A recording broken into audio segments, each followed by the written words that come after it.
C'est bon. Alors on continue. Perek Aleph de Pirkei Avot, Perek Aleph, Mishnah Tet.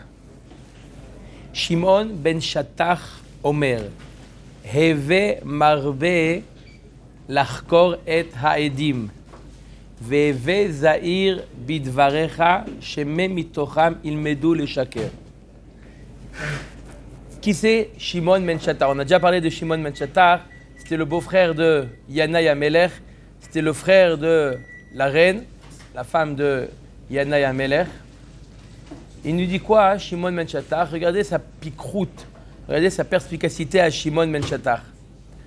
Chazal nous raconte que à l'époque de Shimon ben Shattach, il y a 300 Nézirim qui sont venus de Chutz Laaretz en Eretz Israël pour amener, vous savez, un Nazir, il doit amener 3 types de korban. Lorsque sa Néziroute, elle est terminée, son Neder est terminé, il doit amener 3 types de korban.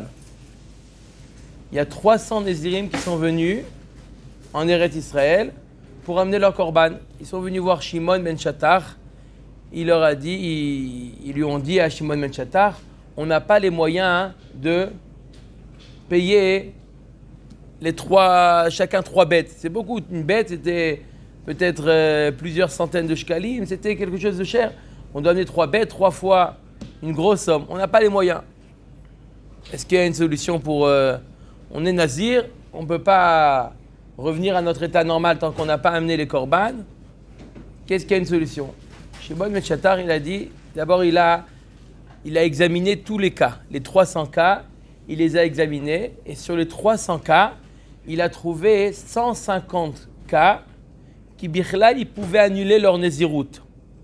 Faire ce qu'on appelle atarat nedarim. Arrête, néziroute, c'est comme un neder.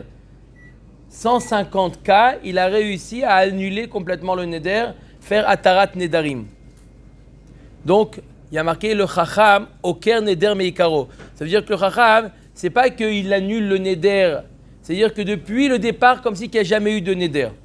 Donc, si le chacham, grâce à atarat nedarim, il arrive à annuler complètement le neder, d'accord? Donc, ils n'ont pas besoin d'amener de korban. Donc, 150, il les a dispensés d'amener de korban.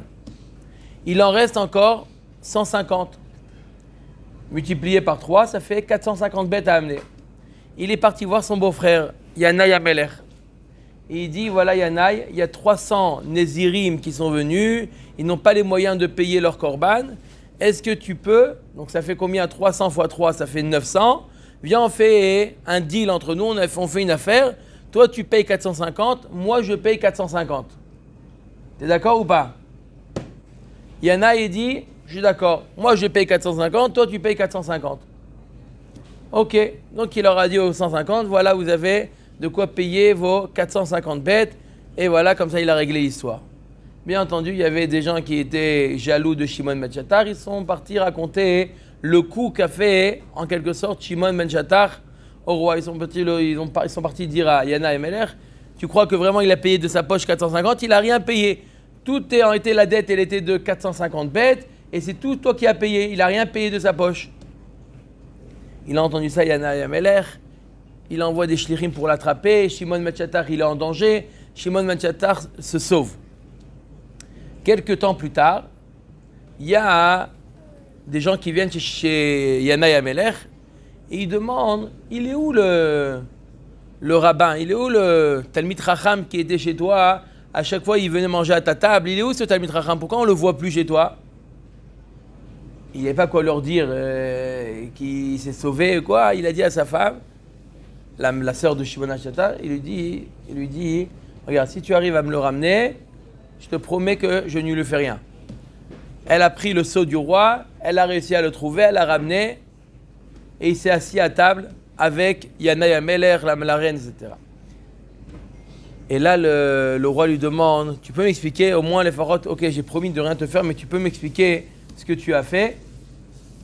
Il lui a dit, tout simplement, il y avait effectivement 300 Nézirim, d'accord? Il y a marqué Betzela Chochma, Betzela Kesef. Il y a 2 manières de résoudre un problème. On peut résoudre un problème par l'argent ou par la Chochma. Moi, j'ai décidé de résoudre ma part de 450 bêtes par ma sagesse, le fait de pouvoir leur faire Atara Nedarim, j'ai résolu ce problème. D'accord? Toi, tu l'as résolu avec l'argent, moi j'ai résolu avec... C'est pas qu'il y avait pas... Il y avait effectivement 300 cas. Et voilà comment j'ai résolu. Il lui a dit, il y a un Melech, il lui dit, t'as bien répondu, pourquoi tu m'as pas dit ça depuis le départ, pourquoi tu t'es sauvé? Il dit au moment de la colère, une personne quand il est en colère, tu ne peux pas lui dire quoi que ce soit. Même des choses qui sont logiques, au moment où il est en colère, ne lui dis rien. Puisqu'il a vu qu'il était en colère, il n'aurait pas accepté cette réponse. Maintenant qu'il s'est calmé, il a accepté la réponse de Shimon ben Shattach. Voilà, c'était Shimon ben Shattach. On raconte aussi, avec Shimon ben Shattach, une fois il a acheté... Et puis à la fin, on peut faire ça. Il a laissé sous-entendre qu'il allait payer avec lui. Ça dépend comment il a dit, mais il a pu lui dire, moi je me débrouille des 150, 450, effectivement il y avait 900 à payer, c'est pas qu'il n'y avait pas 900. Moi je me débrouille des 450, si maintenant j'arrive à faire en sorte qu'il n'ait pas besoin de payer, c'est encore mieux. Il y avait une autre histoire avec Shimon ben Shattach, il a acheté une fois un chamor, il amène chez lui le chamor et il voit au niveau du cou du chamor, il voit un diamant.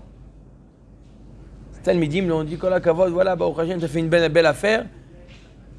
L'arabe qui t'a vendu ce chamor, il n'a pas fait attention qu'il y avait un diamant.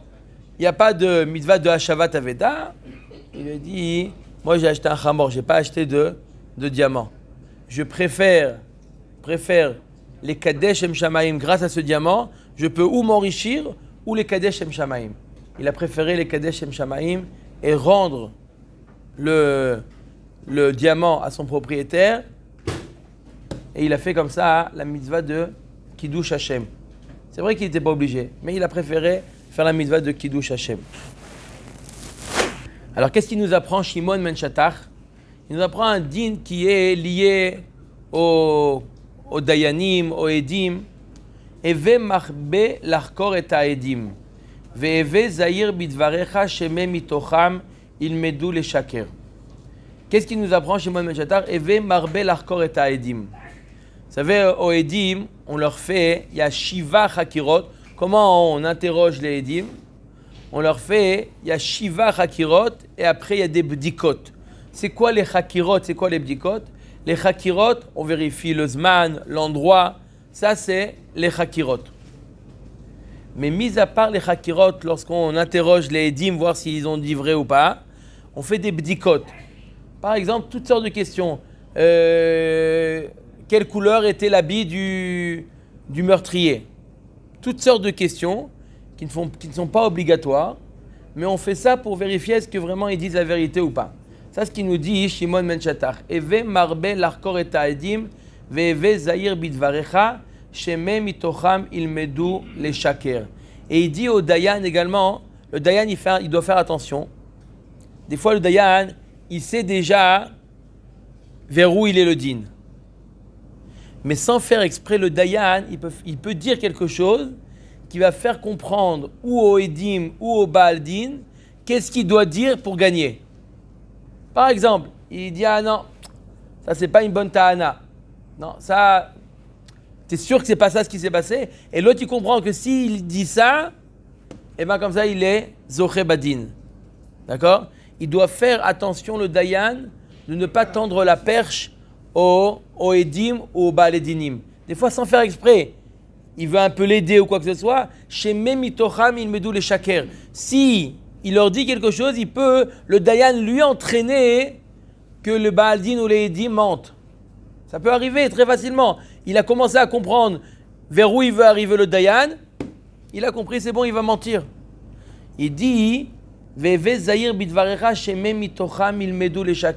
attention à ce que tu dis parce que tu peux entraîner que leur apprendre à mentir. C'est ça qu'il faut faire attention. C'est ça qui nous apprend Shimon ben Shattach. Ce que vient nous apprendre ici Shimon ben Shattach, Eve marbe l'achkor et ha'edim, ve'eve zahir bidvarecha sheme mitocham ilmedu le shaker. C'est pas Stam que Shimon ben Shattach vient nous apprendre ça. Shimon ben Shattach, lui-même, il a été victime, ou son fils, plus précisément, d'un faux témoignage. Rashi ramène dans Masechet Sanhedrin, qu'est-ce qui s'est passé avec Shimon ben Shattar? Pourquoi Shimon ben Shattar il était si virulent sur Edut Sheker? Faites attention de ne pas entraîner une Edut Sheker, soyez bien, vérifiez bien les Edim. Qu'est-ce qui s'est passé avec Shimon ben Shattar?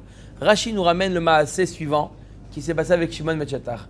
Une fois que Shimon ben Shattar est devenu Nassi, d'accord, ou Av Bedin, il y avait Yehuda ben Tamai qui était Nassi et Shimon ben Shattar était le Av Bedin. On lui raconte à Shimon ben Shattar qu'il y a 80 sorcières qui habitaient dans la ville de Ashkelon. 80 sorcières qui habitaient dans la ville de Ashkelon. On sait très bien que il y a marqué dans la Torah, Mechashefa lo techaye, Asur leachayot mechashefa. Une mechashefa, une sorcière, elle est chayevet mita. À l'époque, c'était très fréquent.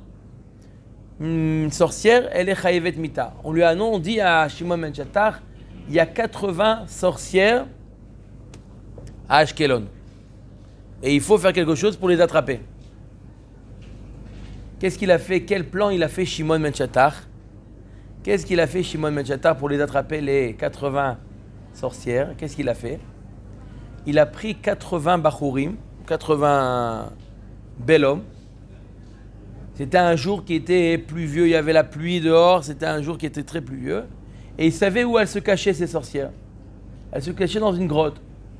Il leur a dit, écoutez bien le plan qu'il a fait Shimon ben Shattar.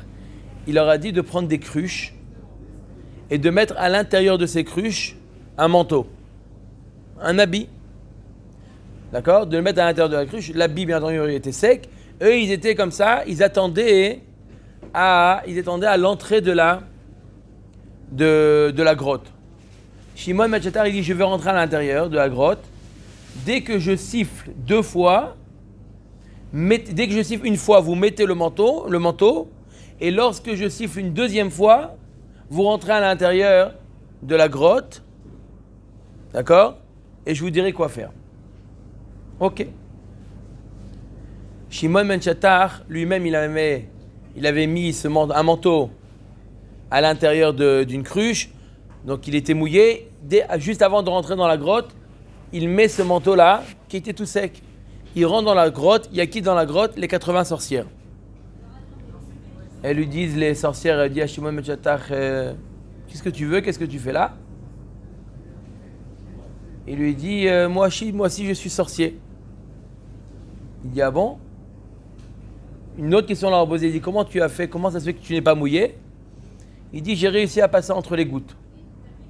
Pourquoi? Comme je vous ai dit, je suis sorcier. Bon, qu'est-ce que tu es venu faire ici? Il dit, je suis venu pour apprendre et enseigner. Je suis venu pour apprendre la sorcellerie et vous enseigner ce que je sais. D'accord? Qu'est-ce qui commence? Allez commencer. Elles ont commencé, les sorcières, elles ont commencé à faire la sorcellerie. Une, elle dit abracadabra, elle sort du pain pour tout le monde. Une autre, elle dit encore une fois abracadabra et il y a un plat pour tout le monde, etc. Et du vin. Elle sort comme ça, elle sort à manger en disant des phrases de sorcellerie. Il dit voilà ce qu'on sait faire. Et toi, qu'est-ce que tu sais faire? Il dit moi, je suis capable de vous amener 80 bachurim. De vous amener 80 bachurim. D'accord? Qui viennent alors qu'il pleut dehors à torrent, ils rentrent aussi sec que quelqu'un qui n'a jamais été sous la pluie. Ah bon? Il siffle 2 fois, les bachurim ils rentrent. Il dit maintenant chaque bachour devait soulever une sorcière. Pourquoi? La sorcellerie ne marchait que si la sorcière avait les pieds posés sur le sol. Lorsqu'elle était soulevée du sol, elle pouvait pas, la sorcellerie ne marchait pas. Comme ça, elle pouvait rien faire. Il les a neutralisés. Bon, Shimon ben Shattar, il les prend, les 80 sorcières, au Beddin, au Sanhedrin pour les juger. Il les a jugées, les 80 mises à mort. Il a fait une mise à mort pour ces 80 sorcières. D'accord? Il y a eu témoignage qu'ils ont fait la sorcellerie. Et comme ça, il a fait un dîne, il a tué les 80 sorcières qu'il avait du mal à les attraper, à leur faire un dîne, etc. Il a réussi. Lorsqu'ils ont vu ça, les proches de ces sorcières, ils n'ont pas aimé ce que Shimon ben Shattar leur a fait. Ils ont comploté contre le fils de Shimon ben Shattar. Ils ont payé 2 témoins et des shekers pour qu'ils viennent témoigner contre le fils de Shimon ben Shattar, qu'il a fait une avéra sur laquelle on est chayav mita. Ils sont venus témoigner sur le fils de Shimon ben Shattar.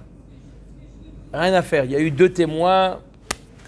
Le fils de Shimon ben Shattar a été amené à la peine de mort. Quand ils ont vu le fils de Shimon ben Shattar qui allait à la peine de mort, alors qu'ils savaient très bien, les témoins ils savaient très bien qu'il n'a rien fait, ils ont commencé à regretter. Il dit non, c'est pas vrai, on a menti. On a un principe. Kevan sheigid, shuv eno choser umagid. Un témoin ne peut pas revenir sur son témoignage. Un témoin ne peut pas témoigner. Une fois que la psaq-din a été donné, un témoin ne peut pas revenir sur son témoignage. Et effectivement, ils ont tué le fils de Shimon ben Shattar à la suite de ce faux témoignage. C'est pour ça, de là est né, de cette histoire est née cette Mishnah-là. Shimon ben Shattar Omer, Eve marbel archor et ha'edim, ve'eve zahir bidvarecha shemem mitocham ilmedu le shaker. Il a payé cher Shimon ben Shattar. C'est pour ça qu'il a dit 2 choses, je vous demande. D'abord, faites beaucoup de bdikot, vérifiez bien que les edim, ils disent la vérité. D'accord? Jusqu'à ce que vous n'avez plus de doute. Et Zahir bidvarecha shemem mitocham ilmedu le shaker. Pourquoi est-ce possible de faire Kayamita s'il n'y a pas de Hazara, quoi? Je pense qu'il y a un procès avant d'arriver au... Oui, mais les faux témoins, ils ont dit qu'il y a eu Hazara. C'est ça, dans leur faux témoignage, ils ont dit qu'il y a eu Hazara. On lui a prévenu alors qu'il n'y a rien du tout. Ça fait partie du faux témoignage. Ils ont témoigné à faux. D'accord? C'est pour ça qu'il dit Veve Zahir bidvarecha shemem mitocham ilmedu le shaker. Fais attention à ce que tu dis, tu risques. D'accord? Ça, c'est une Mishnah particulière. Parce que c'est une Mishnah vraiment qui est le fruit d'une expérience personnelle. C'est le fruit de l'expérience de Shimon ben Shattar. Ça voudrait dire que ce qu'il a fait, il a été puni à cause de ce qu'il a fait son père? On ne connaît pas les cheshbonot d'Akadosh Baruch Hu. C'est sûr qu'Akadosh Baruch Hu, s'il a fait en sorte qu'il est mort, il y a des cheshbonot shamaim. D'accord? Mais lui, il a vu que ici, il y avait un manque au niveau de l'enquête qu'on doit faire par rapport au Edim et ce qu'il juge. Il a vu que plus on fait des chakirot, plus on insiste sur les questions, on peut éviter chas shalom des cas comme celui-là. Mais un aide qui vient et qui dit j'ai menti, on ne le croit pas? Non, trop tard. Après le psaq-din, Il faut d'autres édimes qui viennent dire non, vous n'étiez pas là à ce moment-là. tout à fait. D'autres édim, ils peuvent annuler le témoignage. Ouais. Par exemple, Imanu Haïtem, ils peuvent annuler le. Pourquoi ils n'ont pas fait ça? Quoi? Payer d'autres? Des faux témoins? Pour revenir sur leur décision. Il faut trouver 2 témoins qui disent vous étiez avec nous à tel endroit. Mais pourquoi celui qui a témoigné X, il peut plus dire Y? Pourquoi est-ce qu'on ne croit pas? Pourquoi est-ce qu'on... On ne revient pas sur cette décision. Après. Le nouveau témoin, pareil, il peut être aussi payé avant. D'autres témoins? Non, il y a un principe qui dit Kevan Sheigit, ça veut dire qu'une fois que tu as donné ton témoignage, tu ne peux pas revenir. Ton témoignage, on l'accepte en tant que tel. Mais j'ai pu me tromper. Alors, c'est pour ça qu'on fait. Il a fait comme ci, comme ça. Mais en fin de compte, on me prouve que j'ai mal vu. Et qu'en fin de compte, c'était pas lui, c'était un mec qui avait la même barre que lui. Alors, c'est pour ça qu'on pose beaucoup de questions. On fait la hakira, mais une fois qu'on a accepté, ça met du temps avant d'accepter le témoignage. Mais une fois qu'on l'a accepté, on ne peut plus l'annuler le témoignage. Un autre témoignage qui n'a pas été encore accepté, d'autres témoins, c'est un autre témoignage. Un témoignage peut annuler un autre témoignage. Mais une personne ne peut pas témoigner 2 choses contradictoires. D'accord? Bon, maintenant, il n'y a pas d'autres édimes qui sont venus rendre ça. Maintenant, on a su qu'il a été Khayamita pour rien. On a su maintenant, parce qu'ils reviennent sur leur décision. On leur fait rien, alors. Ils ne sont même pas Khayamita. Il faut voir ce qu'il y a des édim qui vont témoigner que Bémet, ils ont reçu de l'argent. Il faut maintenant leur faire un din, est-ce qu'il y a eu des édim ou pas? Mais ça, c'est ce qui s'est passé avec le fils de Shimon ben Shattar. Ouais. Ensuite, Mishnah Yud. Shmaya ve'avtalion kiblu me'em.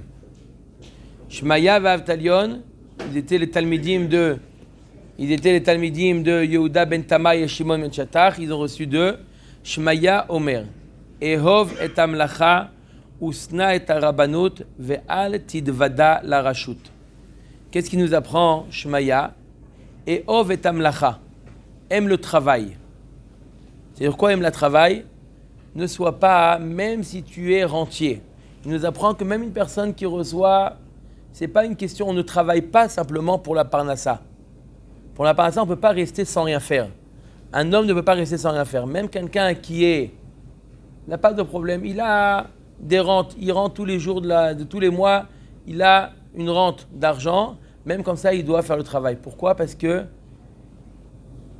on dit l'oisiveté est la mère de tous les vices. D'accord? Pareil, Chazal nous dit que le fait d'être paresseux, le fait de rien faire, ça peut amener shimum mevilidé toutes les avérotes. Le fait de ne rien faire, ça peut amener des avérotes. C'est pour ça que la Mishnah nous dit Ehov et amelacha. Ehov et amelacha. Aime le travail. Quand tu t'ennuies, tu peux amener à faire des... D'accord? Tu fais des bêtises. Quand tu t'ennuies, tu fais des bêtises. Il faut trouver une occupation. Il faut trouver une occupation, n'importe quoi, un jardinage, ce que tu aimes, fais une occupation. Ne reste pas sans rien faire. Rester sans rien faire, c'est ça qui amène Ehov et amelacha. Pas dans le sens aime travailler. Aime dans travailler, fais quelque chose. Fais quelque chose. Ne sois pas sans rien faire. Ne sois pas sans rien faire, tu risques de faire des bêtises. Ehov et amelacha, usna et harabanut. Usna et harabanut, c'est quoi usna et harabanut? C'est pas la rabanut, c'est quoi la rabanut? Avoir une certaine suprématie sur les gens.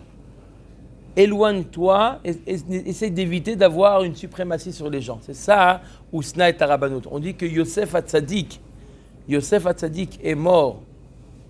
Yosef Hatzadik, il est mort avant tous ses frères, parce que justement, comme il était Melech, il s'est comporté avec ses frères, du fait qu'il avait ce tafki de vice-roi. Il s'est comporté vis-à-vis de ses frères, c'est pour ça qu'il est mort. Il est mort avant ses frères. Usna et harabanut. On raconte sur Rabbi Akiva Eger, lorsque le Rav de Vilna et Niftar, ils sont partis le voir pour qu'il devienne le roi, le Rav de Vilna. Pour qu'il devienne le Rav de Vilna, il n'a pas du tout voulu accepter, il n'a pas du tout avoir un titre de suprématie sur les autres. Usna et harabanut, il ne voulait pas du tout. Il dit quoi dans la ville de Vilna où il y a autant de Talmidei Chachamim? Peut-être même être shamash du Bet HaKnesset, je ne suis pas apte. Ad Kedekar la Hanava de Rabbi Akiva Eger. Même être shamash du Bet HaKnesset de Vilna, je ne suis pas apte à être le shamash du Bet HaKnesset de Vilna. Vous savez d'où il vient la notion de Rishon LeTzion? On appelle le Rav Arashi Sfarad, on l'appelle le Rishon LeTzion. D'où il vient cette notion de Rishon LeTzion? D'où il vient? La notion de Rishon LeTzion, ça ne vient pas depuis Koum Hamdina, ça vient depuis Birkla, il y a 400-500 ans déjà, il y avait la notion de Rishon LeTzion. Depuis l'époque déjà. Et comment ça s'est passé? Ils sont venus voir celui à l'époque en Eretz Israël, celui qui était apte à être le Rav Arashi. Il s'appelait Rabbi Moshe Galanti. Rabbi Moshe Galanti. Ils sont venus le voir et dit on vous demande, Rav, d'être le Rav Arashi en Eretz Israël. On vous demande d'être le Rav Arashi de la Eda des Sfaradim. C'était la majeure partie des Juifs en Eretz Israël à l'époque. On vous demande d'être le Rav Arashi. Il leur a dit Usna et harabanut. Il dit je ne veux pas être Rav. D'accord? Vous voulez des questions à me poser? Je ne veux pas avoir le titre de Rav. Usna et harabanut. Il dit mais on est obligé de mettre quelqu'un qui est à la tête. Manig, il a dit, si c'est comme ça, alors je veux être, si vous voulez, je suis d'accord d'être Rishon LeTzion. C'est-à-dire, c'est quoi Rishon LeTzion? Tzion, c'est Yerushalayim. Lorsqu'on fait le recensement, on recense les gens qui habitent à Yerushalayim. Alors on compte, il y a 1, 2, 3. Quand je dis il y a un premier, c'est pas qu'il est au-dessus de tout le monde. Quand je parle de Rav Arashi, d'accord? C'est le premier de la liste. Il y a une liste, c'est le premier de la liste. Il faut bien qu'il y ait un premier. S'il est en premier, il est en premier. Il faut qu'il y ait un premier. c'est pas comme Roche, c'est-à-dire qu'il est au-dessus. D'accord? Tout le monde est en bas et lui au-dessus. Là, le premier, il y a le deuxième, il y a le troisième. On est obligé de faire. Il y a un cavode quand même de premier. Oui, mais il y a pas. Je suis d'accord, il y a un kavod d'être le premier, mais c'est pas une suprématie comme Rav Arashi. De là est né le titre Rishon LeZion. Le titre Rishon LeZion, il est né justement de cette histoire-là qu'il n'a pas voulu qu'on l'appelle Rav Arashi. D'accord? Les Sfaradim, ils ont été très très rochèches sur la notion de Rav. C'est pour ça que les Sfaradim aussi, on ne les appelait pas Rav Intel. Si vous faites attention, à l'époque, aujourd'hui il y a moins ça, mais à l'époque c'était Chacham Ploni, Chacham Intel. Ils utilisaient Chacham, ils n'utilisaient pas le mot Rav. Justement, Usna et Rabanout. La Rabanout, le fait d'être Rav, comme Yosef Hatzadik, il est mort avant ses frères. C'est pour ça qu'il s'éloignait de ce titre de Rav là. Justement ici, j'ai vu il ramène une phrase de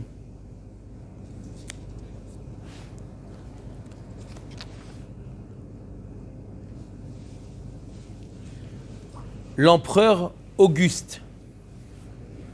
L'empereur Auguste, on dit que c'est un empereur qui a vécu énormément de temps, qui a vécu un des empereurs qui a vécu le plus longtemps. Et il a dit comme ça, l'empereur Auguste, il dit, lorsqu'on l'a nommé empereur, roi, il avait quel âge? Il avait 20 ans.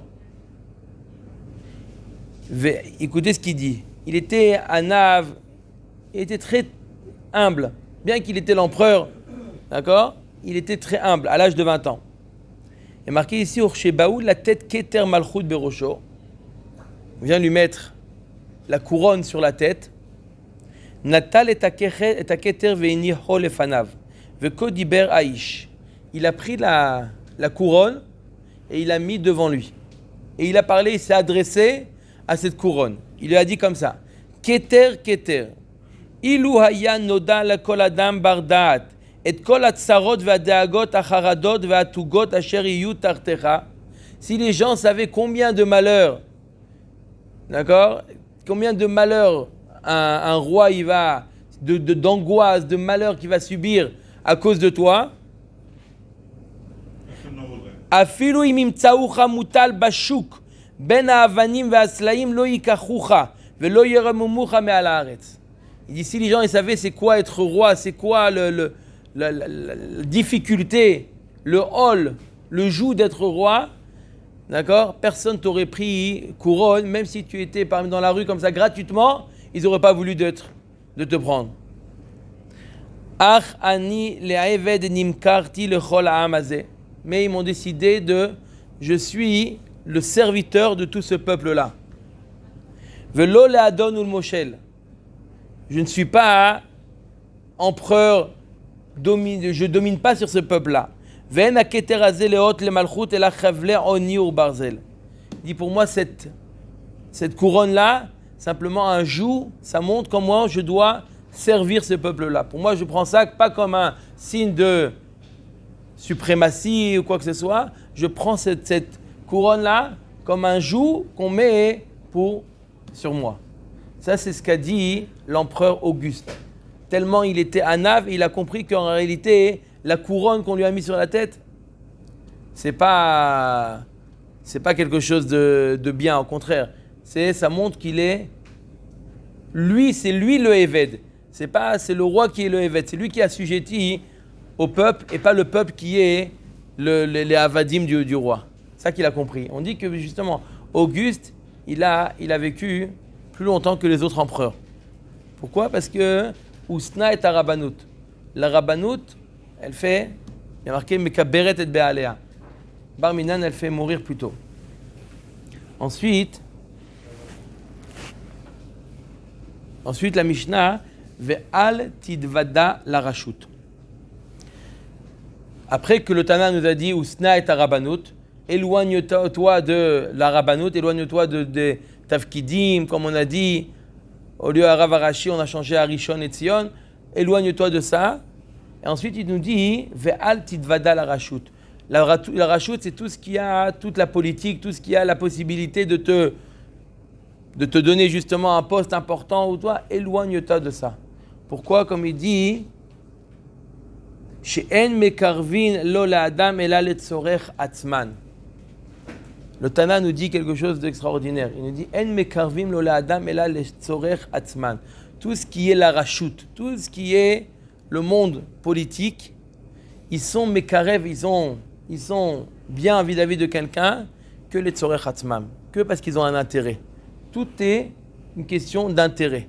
Tout est une question d'intérêt. Tu dis, ah là, regarde comment je suis bien vu par rapport à un tel, par rapport à un tel. En réalité, c'est pas que tu es bien vu. Il a un intérêt. Demain, il n'a pas d'intérêt. Demain, tu es considéré comme rien du tout. On voit que Mamash, comment c'est difficile, il faut s'éloigner de ça. On raconte, vous savez, il y avait, justement, on a découvert la photo du Chafetz Chaim lorsqu'il a été à un congrès. Il y avait un congrès, justement là-bas on a trouvé le film, on a trouvé récemment, et il y a un Chacham, qui a Rav Dan Polotsky, qui a accompagné le Chafetz Chaim. Il était dans le train, et il accompagnait le Chafetz Chaim jusqu'à cet endroit où il y avait le congrès. Et à chaque fois à chaque gare, il y avait des Juifs qui avaient appris que le Chafetz Chaim il était dans ce train, ils avaient pris les coordonnées, quel train, etc. Ils avaient entendu qu'il y avait le Chafetz Chaim dans ce train. Donc à chaque gare, il y avait des Juifs qui essayaient de voir le Chafetz Chaim. C'était rare de voir le Chafetz Chaim. Il fallait voyager des kilomètres. Pour une fois qu'ils passaient comme ça dans chaque gare, ils essayaient par la fenêtre d'essayer de voir le Chafetz Chaim. Et le Chafetz Chaim, il se cachait. Il ne se mettait pas à la fenêtre, il se cachait derrière le Rav qui l'accompagnait, il ne voulait pas qu'on le voie. Il demande le Rav qui accompagnait le Chafetz Chaim, il demande ils veulent te voir, pourquoi tu leur parles, pourquoi tu te caches? Ils veulent te voir. Il lui dit, sache que tout kavod que tu reçois dans ce olam hazé, on t'enlève dans le olam haba. Je ne veux aucun kavod dans ce olam hazé. D'accord? Le olam haba, c'est lui qui est le olam où on reçoit le kavod. Sans olam hazé, je ne veux pas du tout de kavod, c'est pour ça qu'il se cachait. Il lui a dit une ta'ana extraordinaire. Ce Rav Dan là, il lui a dit, peut-être que le Rav il est d'accord d'être makriv un petit peu dans son olam hazé, de son olam haba, pour faire plaisir aux Bnei Israël. Ça leur fait plaisir de te voir. Ok? Toi tu dis, ouais mais je reçois du kavod. Soit makriv un peu de ton olam haba, soit makriv de ton olam haba, pour pouvoir leur faire plaisir. Il dit, si c'est comme ça, je suis d'accord. Il s'est mis à la fenêtre, justement pour leur faire plaisir. Il dit, je suis makriv mon olam haba. Mais il a vu ça, hein, c'est pas pour lui. Il a été makriv son olam haba. Ils veulent voir le Gdol Hador, il s'est mis à la fenêtre pour qu'ils puissent le voir. C'était la Ta'ana qu'il a accepté, pas... Ça, c'est le Chafetz Chaim. Je vois ce que tu veux dire, pour faire de la politique pour le bien de l'Israël, comme l'affaire à Yosef, avec les chasses, il y a d'autres, c'est bien. Oui, non, mais le Inyan d'être, se sentir au-dessus de ça, le problème. Ou Snaït Arabanout, d'être. Non, ça c'est Rabanout, mais le deuxième. Le deuxième, Tidvada la rajoute. N'essaye pas de te rapprocher de la Rabadout. Non, ça dans le but, et Farshim il explique dans le but d'avoir une place, d'être suprême. Mais si c'est dans le but de Ziko et Arabim, dans le but de rapprocher, de faire, de travailler, bien sûr qu'il y a. Mais si c'est dans le but d'être au-dessus, non.